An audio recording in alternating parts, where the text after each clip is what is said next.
Bonjour à tous et bienvenue sur Basic Dev, la chaîne qui vous parle des ordinateurs et du développement. J'ai décidé de mettre en pause la création de ma troisième vidéo pour parler un peu de vous.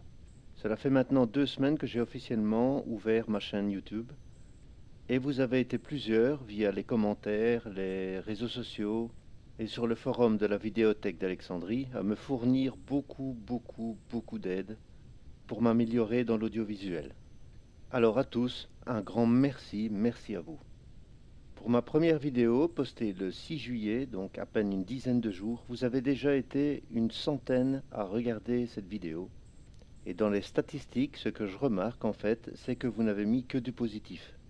En effet, même si le son était, je l'admets, vraiment pourri, personne n'a mis 2 pouces rouges. Et je prends ça vraiment comme une motivation parce que j'ai l'impression que vous avez senti que je voulais vous fournir des vidéos de qualité et que je m'acharnerai à vraiment évoluer pour vous donner un contenu beaucoup plus attractif.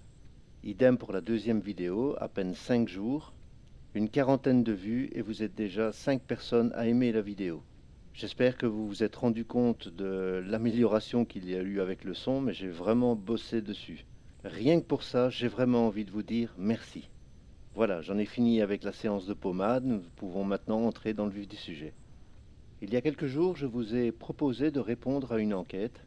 Les questions avaient pour but de faire évoluer les vidéos dans le fond et dans la forme pour vraiment coller à vos attentes quant au contenu d'une chaîne comme la mienne. Et en 2 jours seulement, j'ai eu 6 réponses. Ça peut paraître peu, mais vous avez vraiment répondu de manière précise et détaillée, et ça me permet à présent de pouvoir analyser avec vous le contenu de vos réponses. Sans plus attendre, première question. Êtes-vous intéressé par le contenu de la chaîne?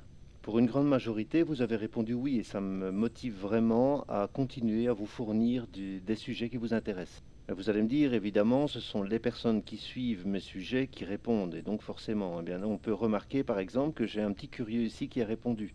Et j'espère qu'il se reconnaîtra parce que je le remercie également d'avoir répondu très sérieusement à cette enquête. Deuxième question, qu'appréciez-vous dans une vidéo en général? Là, nous avons en partie le côté historique, le côté technologique. Et bien que la partie programmation ne vous botte pas des masses, je n'en démords pas, je finirai par faire quelques vidéos. La grande majorité ont aussi une préférence pour la dynamique, autant la dynamique de l'orateur, votre humble serviteur, que pour l'animation des images de présentation que je fais actuellement avec PowerPoint. Et là, je vous rassure, avec l'entraînement, ça va venir. Je vois également que vous aimez l'humour, je n'en manque pas, mais je n'ai pas encore assez d'entraînement que pour faire des vannes à un écran d'ordinateur, donc il faudra patienter. Et pour autre, vous m'avez proposé la taille des vidéos. Je rajouterai donc cette option dans cette question de l'enquête. Quel format préférez-vous? Vous aviez le choix entre 4 tiers, 16 neuvième et 16 dixième. Malheureusement, j'ai ajouté cette question un peu tardivement et vous n'avez été que 2 à pouvoir répondre à cette question. Sachez que 4 tiers, c'est le format de mes 2 premières vidéos. Vous demandez à avoir du 16 neuvième, mais je teste quand même cette vidéo avec du 16 dixième afin de voir après upload ce que ça donnera, et j'adapterai en fonction. Quelle est pour vous la meilleure fréquence d'apparition pour les nouvelles vidéos? Pour la majorité d'entre vous, vous attendez des vidéos relativement rapidement, de 2 à 4 fois par mois. C'est actuellement ce que j'essaye de faire et donc il faut absolument que je fasse des sujets avec des niveaux échelonnés. Mais rien ne m'empêche de sortir de temps en temps une vidéo avec un sujet bien précis et en faire une mini-série. Ensuite, je vous demandais, sachant que le contenu de la chaîne est les PC et la programmation, qu'est-ce que vous aimeriez avoir en plus dans cette chaîne? Là, on retrouve par exemple le fonctionnement d'un ordinateur, où j'ai déjà commencé, l'hardware, le software, j'ai également attaqué ces sujets.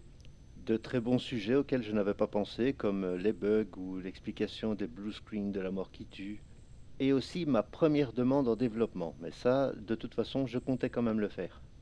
Et on a même été jusqu'à me demander le développement sur automate. Alors là, je ne m'y attendais vraiment pas, et même si c'est pas vraiment mon domaine, rien ne m'empêche un jour de faire une petite vidéo là-dessus.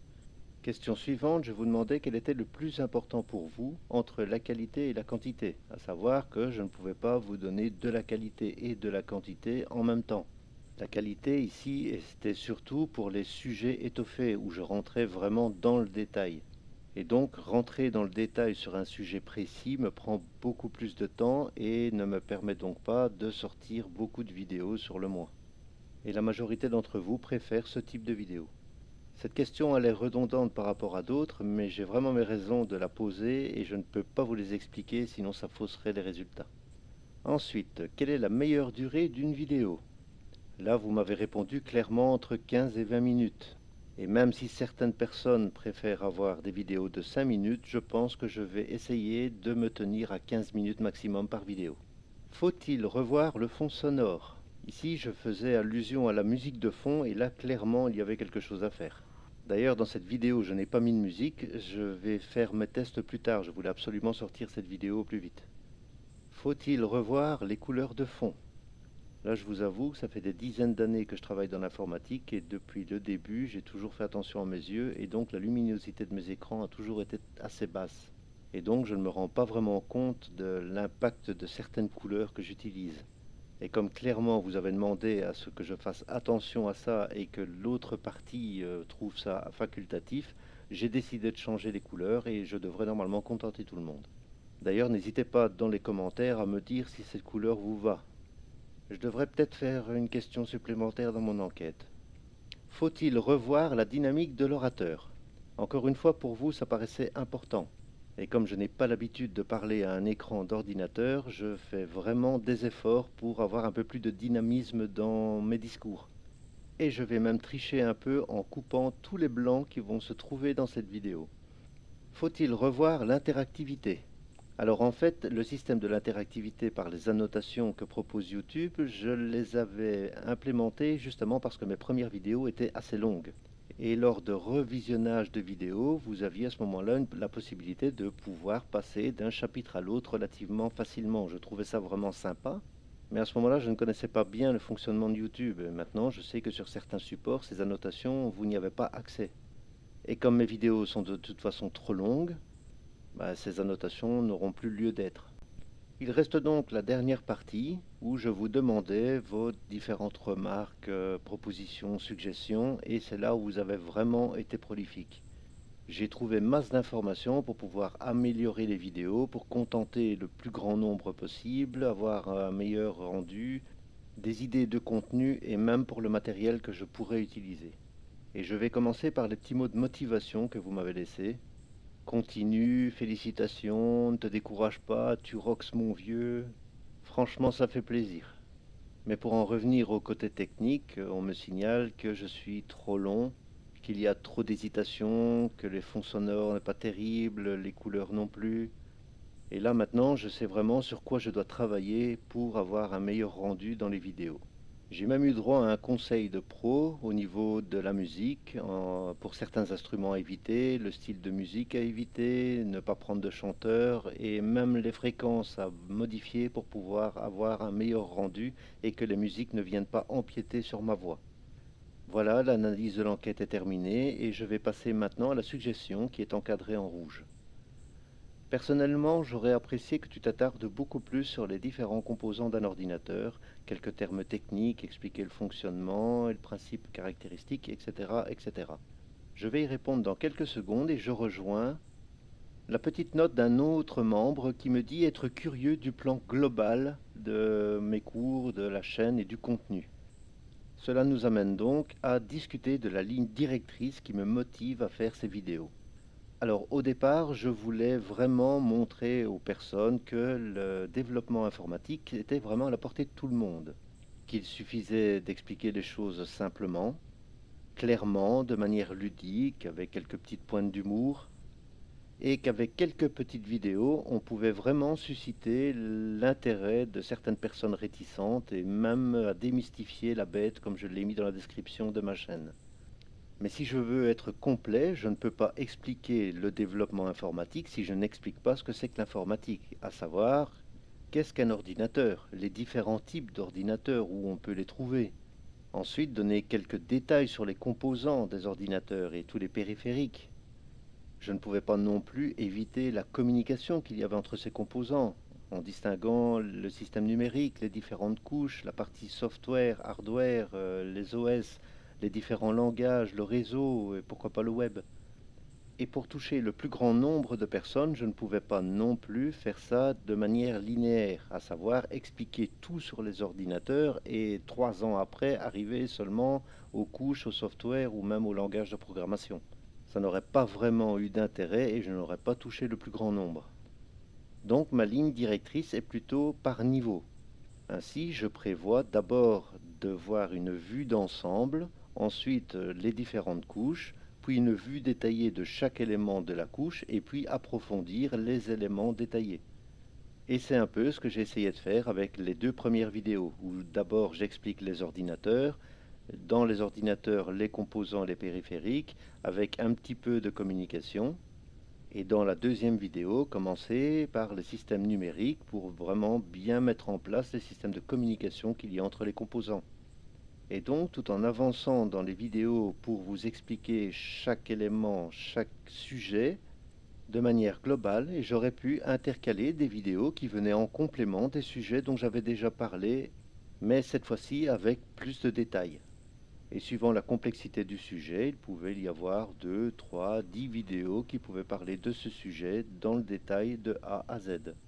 Voilà, c'était pour la partie ordinateur, mais pour ma chaîne, je propose les ordinateurs et le développement. Il y a donc également une ligne directrice pour le développement.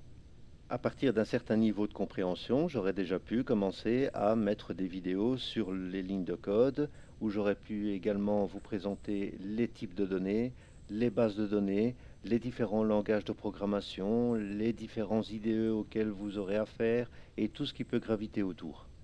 Alors pour ceux qui ça intéresse, une petite partie sur le matos que j'utilise pour faire mes vidéos. Au niveau du processeur, c'est un Core Duo à 2 Go 40. Pour la carte graphique, c'est une GeForce GT 450 qui a déjà bien fonctionné, et même si elle chauffe un peu, continue à bien fonctionner. Au niveau de la RAM, j'ai 4 Go en DDR2. Pour l'alimentation, c'est une 450 watts ATX. Et pour le multimédia, c'est un Logitech Wireless USB. C'est le fameux casque micro avec lequel je parle actuellement et que j'ai déjà ressoudé 2 fois. Je dois dire que ce casque était vraiment bien à l'époque. Le son était de bonne qualité, quand je parlais on m'entendait clairement, mais là c'était sur Skype bien sûr.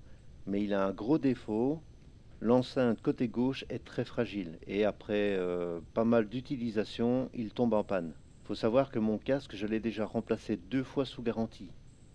Et qu'à la 3e fois, quand il est tombé en panne, il n'était plus sous garantie. Donc ce que j'ai fait, je l'ai démonté et j'ai commencé à le souder. C'est peut-être à cause de ça que le micro ne fonctionne plus très bien, que le son n'est pas terrible, mais pour le moment, c'est tout ce que j'ai. Je le trouvais surtout pratique pour son côté wireless. Maintenant, je vais vous présenter mon clavier et la souris. Clavier et souris que j'ai eu à très bon prix, donc le Logitech G19 programmable. Bon, il a déjà pas mal travaillé, il y a quelques touches qui ne fonctionnent plus, comme le 1, le 7, le S, le T, et beaucoup de touches, le F4, F6, mais j'ai réussi à les reprogrammer sur d'autres touches. Évidemment, j'ai un autre clavier qui est beaucoup plus classique, mais je n'arrive pas à me détacher de ce clavier, je l'adore.